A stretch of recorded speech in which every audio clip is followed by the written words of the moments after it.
¿Qué tal? Bienvenidos a un nuevo podcast de panadería de Arturo Blanco. Y ya sabes, si quieres que hacer pan es fácil, este podcast no es para ti.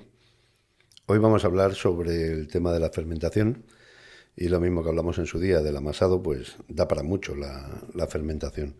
Entonces voy a intentar sintetizarlo un poquito y hablar así un poquito en términos generales, pero dando parámetros que nos puedan servir, por lo menos para tener una orientación. Bien, pues la tradicional o la que se ha utilizado toda la vida ha sido la fermentación directa, vamos a llamarla así, que es pues eso, amasar y poner a fermentar a temperatura ambiente, como poníamos antiguamente en los carros, o con temperaturas en positivo, y cuando digo en positivo me refiero a 24, 26, 28 grados, porque luego las que son en frío también son en positivo, obviamente. Pero vamos a hablar de una fermentación directa entendiendo como entre 24 y 28 grados. Y fijaros que digo 28 grados porque antiguamente también había esa mala costumbre de fermentar a 30, a 32, y ahí estamos metiéndole una carga y un empuje excesivo a la fermentación, y además normalmente esas fermentaciones venían también acompañadas de unos porcentajes de humedad bastante altos. Entonces, todo lo que sea ser agresivo o querer ir rápido en panadería, ya sabéis que no acostumbra a tener buenas consecuencias. Pero, evidentemente, pues era lo que había. Y cuando fermentábamos, ya os digo, en los cajones de carro, pues ahí dependíamos más de la temperatura ambiente que teníamos en el obrador que de otra cosa. No había posibilidad de variación. Evidentemente, cuando se fermentaba en cámaras ya de fermentación, pues era mucho más fácil controlarlo, ¿no? Por otra parte, tenemos la fermentación en frío, y evidentemente en la fermentación en frío hay muchísimas posibilidades, muchísimos parámetros. Si hablamos de una fermentación en un frío continuo, pues podemos hablar desde 6 grados, 8 grados, 12, 15, 17, o sea, todas son válidas en función de las horas, de la cantidad de masa madre, de la cantidad de levadura que estemos poniendo, y es una fermentación, digamos que en continuo, sin una variación de temperatura. Y evidentemente pues estamos hablando de las dos posibilidades, fermentación en bloque o fermentación en pieza formada. Ya sabéis cuál es mi opinión sobre la fermentación en pieza formada en cuanto a utilizar un aditivo suave, pero utilizarlo para mantener esa regularidad. Si no, pues también podemos hacer la fermentación en bloque, que no va a ser necesario ese aditivo, o fermentación con la pieza formada, pero en un vanetone, que al final le da esa protección a la pieza que no hace necesario el uso de aditivo. Hay muchas posibilidades y cada uno tiene su estilo y cada uno lo adaptará a su formato de trabajo. Cualquiera de ellas será válida siempre y cuando el producto nos quede bien, obviamente. Luego tenemos otro tipo de fermentación que podríamos llamarla retardada escalonada, ¿de acuerdo? Cuando utilizamos, pues eso, una temperatura, vamos a decir, de conservación más baja, como podría ser, por ejemplo, 6 o 8 grados, y luego pasamos a una temperatura más alta, como podría ser, pues, 15 o 17 grados.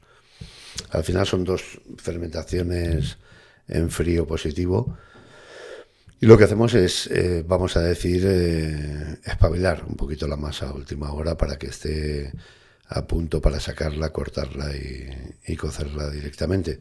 Aquí también hay un montón de posibilidades y de variedades en función de lo que mejor se ajuste a nuestro procedimiento, ¿no? Eso lo vamos a saber en cada momento cuando sepamos la faena que tenemos que hacer, la cantidad de piezas que tenemos que hacer y sobre todo la capacidad de frío que tenemos, obviamente, porque si no tenemos, normalmente acostumbra a estar limitada, y a partir de ahí pues vamos a hacer las fermentaciones en base a lo que mejor nos cuadre para nuestra productividad. Luego tenemos una palabra muy curiosa que es fermentación controlada.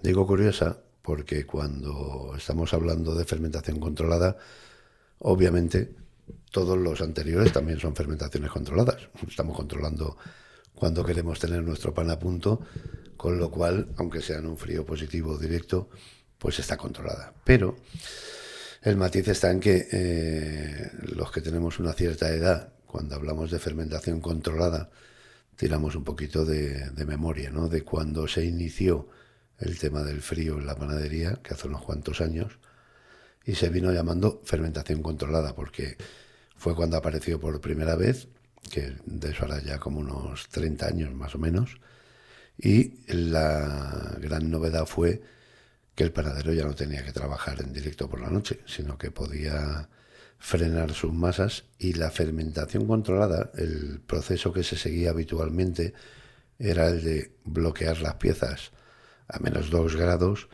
luego subirla a 4 grados, luego subirla a 15 y finalmente subirla a 28. Y eso es lo que se ha entendido pues toda la vida como fermentación controlada. A día de hoy, pues depende de quién te esté hablando. Si tienes cierta edad, pues te va a mencionar la fermentación controlada refiriéndose a esos parámetros, ¿vale? Y curiosamente no es una de las que más me guste. Y no es una de las que más me guste por una razón muy sencilla. Yo procuro utilizar la lógica siempre. Y entonces la lógica me dice que para qué quiero frenar a -2. Y evidentemente siempre que vamos a temperaturas en negativo, tenemos un problema, que es que podemos llegar a congelar esas piezas, y cuando existe la congelación en masa, beneficios pocos, por no decir ninguno. O sea, estamos cristalizando, estamos rompiendo la estructura de nuestra masa y no va a ser beneficioso.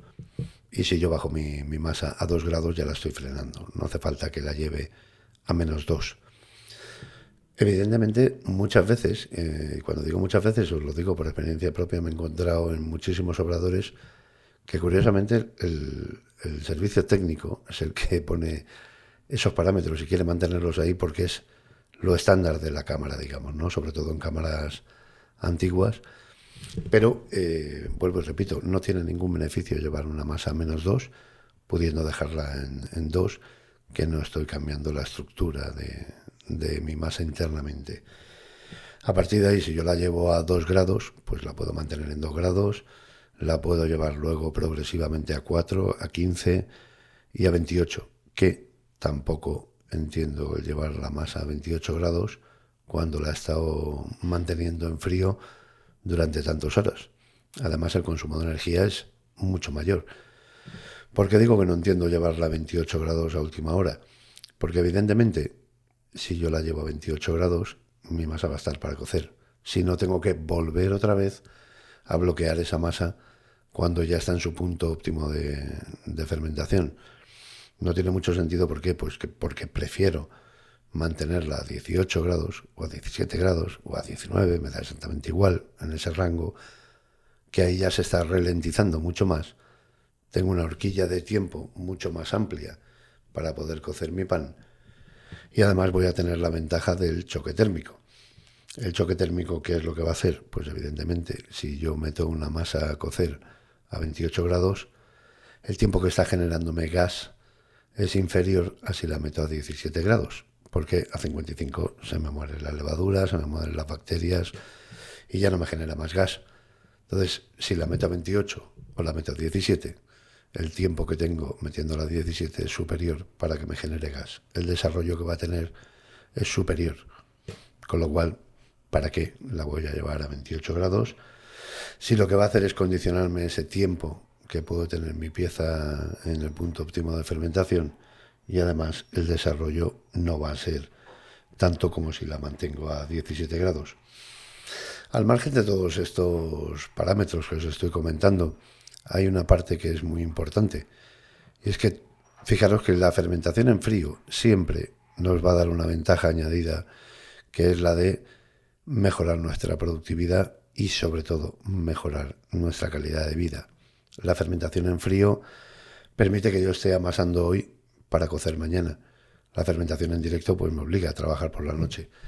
Yo creo que ese ha sido uno de los grandes saltos que hemos hecho en los últimos años en la panadería. Y digo grandes saltos porque ha cambiado el concepto y la forma de trabajar. Nos ha dado más calidad de vida, nos ha dado mejor productividad y nos ha dado la posibilidad de encontrar personal, porque encontrar personal que quiera trabajar por la noche cada vez es más difícil. Y bueno, pues siempre tendremos alguna posibilidad más de encontrar gente que quiera trabajar en horarios diurnos. Además de que para nosotros también, evidentemente, nos da calidad de vida. ¿Por qué digo lo de la productividad? Evidentemente, si yo puedo trabajar durante el día, para el día siguiente, si tengo cualquier tipo de incidencia, tengo un margen de maniobra para poder solucionarla mucho mayor que si estoy trabajando en directo, que si se me para una amasadora, pues tengo que esperar a que venga el servicio técnico. Y el servicio técnico, además, por la noche es más caro. Si a mí se me para una amasadora y normalmente amaso a las 10 de la mañana, pues oye, es más fácil que llegue el servicio técnico porque estará trabajando, es de día. Y además, si amaso a las 12, no voy a tener ningún tipo de incidencia en mi producto. Entonces, todo eso es mejorar la productividad y ganar en calidad de vida. Yo siempre digo que curiosamente a nivel de inversiones, que inversiones sí o sí hay que hacer y todos los años para que luego no nos pille el toro y tengamos que cambiar 3 máquinas el mismo año y nos rompa ahí un poco el tema económico.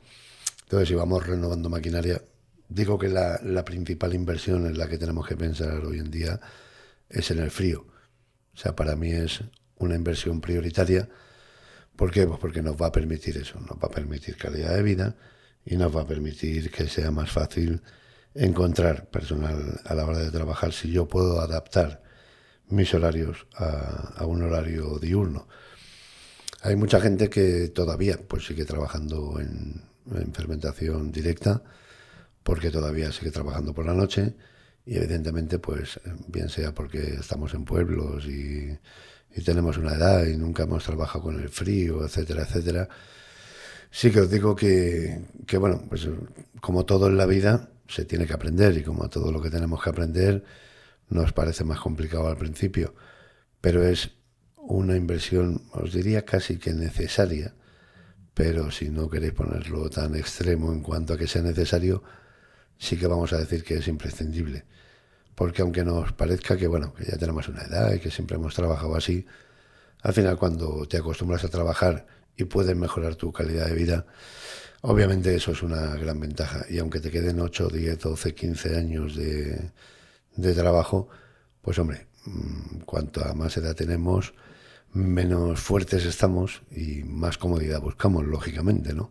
Pues el frío es la mejor herramienta que vas a tener para poder trabajar de una forma mucho más cómoda y vuelvo y repito, una forma de poder controlar mejor tus producciones, mejorar tu productividad y si mejora tu productividad, acuérdate que siempre van a mejorar tus costes. Además de ser más fácil encontrar personal que quiera trabajar a las 10 de la mañana, mucho más que a las 10 de la noche. Entonces, pues ahí tenéis un pequeño repaso del tema fermentación.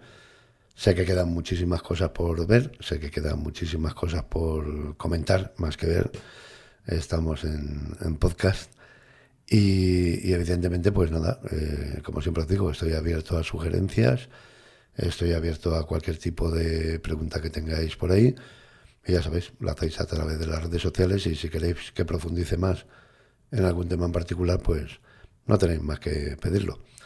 Con lo cual, ahí os dejo esas anotaciones, esos matices y sacar conclusiones. Como siempre os digo, pensar, amasar y crecer. Un saludo y hasta la próxima.